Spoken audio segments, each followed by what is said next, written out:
بسم اللہ الرحمن الرحیم۔ مسلمان خامد، یہ کتاب کا نام ہے۔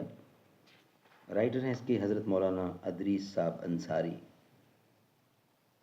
مصنف ہیں اس کتاب کے۔ وَلَهُنَّ مِثْلُ الَّذِي عَلَيْهِنَّ بِالْمَعْرُوفِ، سورۃ بقرہ۔ مردوں پر عورتوں کے بھی ایسے حقوق ہیں جیسے عورتوں پر ہیں قاعدہ کے مطابق۔ ناظرین، پہلے ویلاگ میں ہم نے اس کا تعارف کرایا اس کتاب کا، اور عورتوں اور مردوں کی اہمیت کا ذکر تھا۔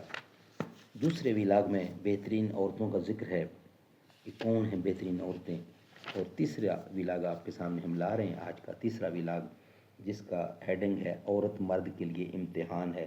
یہ بھی لاسٹ ویلاگ تھا، تیسرا۔ آج کا ویلاگ نمبر 4، چوتھا ویلاگ آج آپ کے سامنے ہم پیش کرنے کو جا رہے ہیں۔ 3 آدمی جن کی مدد کا اللہ تعالیٰ نے ذمہ دار ہے، جن کی مدد کا اللہ تعالیٰ ذمہ دار ہے۔ 3 آدمی، وہ کون سے؟ عن ابی ہریرہ قال قال رسول اللہ صلی اللہ علیہ وسلم ثلاثۃ حق علی اللہ او فهم المکاتب الذی یؤید الآدم والناقح الذی یرید العفاف والمجاہد فی سبیل اللہ۔ فرمایا حضور اکرم صلی اللہ علیہ وسلم نے، لازم ہے اللہ پر 3 آدمیوں کی مدد کرنا۔ نمبر 1، وہ مکاتب جو ادا کرنے کی نیت رکھتا ہے۔ نمبر 2، وہ نکاح کرنے والا مرد جو اس نکاح کے ذریعے حرام کاری سے بچنا چاہتا ہے۔ نمبر 3، مجاہد، جہاد کرنے والا۔